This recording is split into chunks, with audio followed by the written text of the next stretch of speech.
So my name is Darius, and I'll talk to you about Reflectly. So Reflectly is the #1 journaling app in the world. We also call it the world's first intelligent journal. The original name of the talk was how we got to 1 million installs. That was agreed about at the end of 2018. So the new title is how we got to 2 million installs, because that's where we're right now. The growth is going really well. And we have a premium subscription for $35 to $50, so that's our business model. So Reflectly is a way for you to help you journal. It's a smart journal. You can vent your feelings, vent your thoughts, and then we say that we make positivity louder. That's the point of Reflectly. Now, we did it because teens experience anxiety and stress on a daily basis. And this is the Instagram generation. It's becoming a bigger and bigger problem. You can see that we have the first unicorn in the meditation space. So this whole space has been validated, and we're also playing in the same space. So we're not a meditation app. We're a journaling app, and we play very well along together with other meditation apps. So people use it together with like Headspace or Calm, for example. So like I said, we are 2 million users. The objective is to hit 4 million. We're already ahead of schedule. We only launched the product about 2 years ago. The first year was really getting the product market fit, and the last year we really did all the paid acquisition, the advertising, and really scale up the growth. Currently, we're doing about 5,000 to 10,000 users a day. That's what we're acquiring, and we haven't raised any VC capital. So this is all, it's not a story of growth. We can't just burn through a lot of money. It's a story of efficiency. So we have to really make sure that our unit economics actually make sense. So we're not actually burning money, we're making money as we go through. From the 2 million users that we have, majority are from the English-speaking countries. So we got the US and the UK.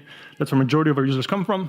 And 75% is on iOS. And for the next 2 million to get to the end of the year, we're also going to focus on Australia, Canada, and a bit of Europe. But we still have a long way to go in the US and the UK.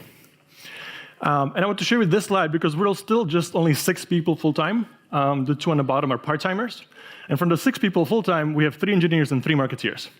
And from the marketing, it's me, Hannah, who's doing the written content, and then Jacob, the CEO. So really, we have a very, very lean team. We're very strapped in that way. So all the strategies, the techniques I can show you is something that you can do with 1 or 2 people. So we don't have a huge team to run it. So I'm going to share 6 strategies that we use, that we learned in user acquisition, and that really scaled up our growth. Number 1 is we wanted to test influencer ads and produced ads. So on the right side, you see the type of produced ads that we made with designers or design firms or something that we just tried to produce in-house. And on the left, we have the influencer ads. And I'm going to show you examples in a second, but these are not influencers, they're influencer ads. So we pay influencers for the content, we own the content, and then we run it as advertising on Facebook, Instagram, Snapchat, TikTok, all the other platforms. So it's really ads, not the Instagram influencer outreach that we normally do. I'll just show you a quick 2 examples from the influencers. Really cool app called Reflectly. It's basically a super simple journaling app. The app is so easy to use, so user-friendly, and it's so pretty. The reason why I love this app is because it allows me to vent my feelings without feeling judged. It's simple, it's easy, it's beautiful, and the more you use it, the better it gets. So this is the simple influencer ads that we run on Instagram and Snapchat and Facebook. And then we have some ads that we tried that are made from ourselves, from our agencies. Now, the interesting part is that the influencers always outperform the Instagram, the produced ads. It's something about the influencers that it seems like native content on the platforms, and it always works better than when we try to produce something ourselves. I'll just show you quickly from the produced ads. Swipe up to start journaling now. It pays attention to how you feel. You can rate your day, and then it asks you what specifically made your day good or bad. So you could also say that we're not very good at producing ads, but we tried literally hundreds of pieces of content. These are just random ones. The produced ones just never worked. What is interesting is that when we tried to run ads in the Asian countries like Singapore and Malaysia that have a lot of income, it was the produced ads that actually worked better. So there's an interesting cultural switch, but we're not running ads there anymore. Now, the really good part about doing the influencers is that we don't tell them what to say. We give them the app, and they use their own language. And the copy that they come up with is way better than anything I could create as a copywriter or as running ads. That's a really, really good benefit. And then there's the obvious cost. If you have a designer doing ads, it costs $50, $60 an hour. Influencers, the micro-influencers, they cost $20 to run an ad. So it's actually way cheaper to do. It hasn't always worked. We have found some ads that we produced that worked really well, but this is like out of hundreds of variations, the only 2 that really worked for us that we produced. Now we know that, so we figured out that influencers work better than produce ads, and we wanted to test how it is with big influencers versus micro-influencers at scale. So we're an experiment. We spent a couple tens of thousands of dollars, and this experiment took a couple of weeks to run. So we did the same budget for big influencers. So we paid somebody $1,000 with 100,000 followers to post a piece of content, and then with micro, we would pay them $20 and then put 980 for ad spend, and we compare the two. So we really do big ones at scale or micro-influencers where we actually run the ads ourselves. And I can't show the exact number, so it's not apples to apples, but the end result is that micros at scale, where we pay for the ads, delivered 334% more installs. And this is really at scale. There's a couple tens of thousands of dollars that we did. So that was the second big learning that we had. The third one is that once you know that micro-influencers work really well, you can go really contextual and really niche, and you can really sort of geek out. Because with the Instagram targeting, you can really sort of we have influencers for each specific country and each content. And context is everything. It's all about relevance, right? So we had a big campaign for New Year's New Me in January, and then we ran a bunch of pieces in different countries, and these worked really well. So I'll just show you real quick. The more that you use the app, the more relevant the questions are to you. It's basically my journal for 2019, and nobody can judge me, so I'm excited. Swipe up to start journaling now. And it's not just language relevance, right? It's also age. So for example, if I have a 20-year-old influencer in the UK, I'll run it to the 18 to 25 audience, and that will always outperform anything that's just very generic. Just discovered this new app called Reflectly. It helps you vent your thoughts and feelings from throughout the day. And the more you use the app, the more personalised it gets, so it asks you more relevant questions. I talk about being in the present moment a lot, but when you have those feelings that aren't yours to hold on to, this app allows you to vent and take note of, okay, this is something I can let go of. It's super easy to use, and the more you use it, the more reflective and attainable it comes to your day-to-day lifestyle. You get the point, right? So you can go hyper-local, hyper-relevant, and this just always converts better than something generic. Because people really feel like, oh, this looks like somebody like that's my friend, that I trust, and they'll just buy and install.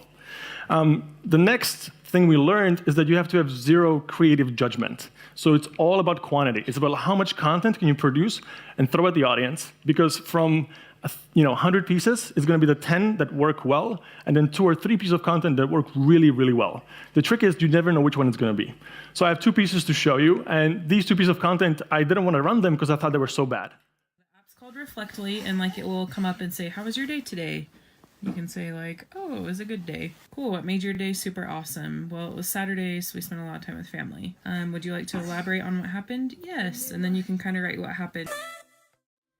And you can see she was kind of bored, the terrible lighting, there's Instagram notifications, it was just, I didn't want to run it because I thought it was terrible. And the other one, her baby is crying in the background, it's just not good content. But then these 2 were by far the best performing on the hundreds of pieces that we ran. And I would never have guessed that this is going to work.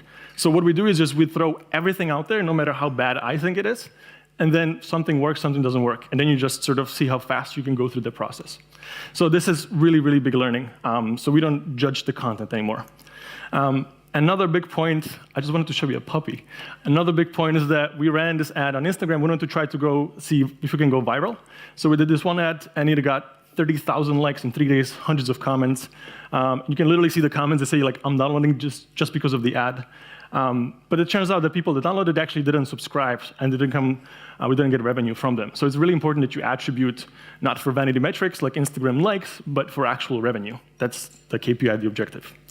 And then the final one, what we learned is sort of scaling. So we figure out what works, micro-influencers at scale, but then still it's just pretty much me running the ads, and we're a very small team, we don't have much budget.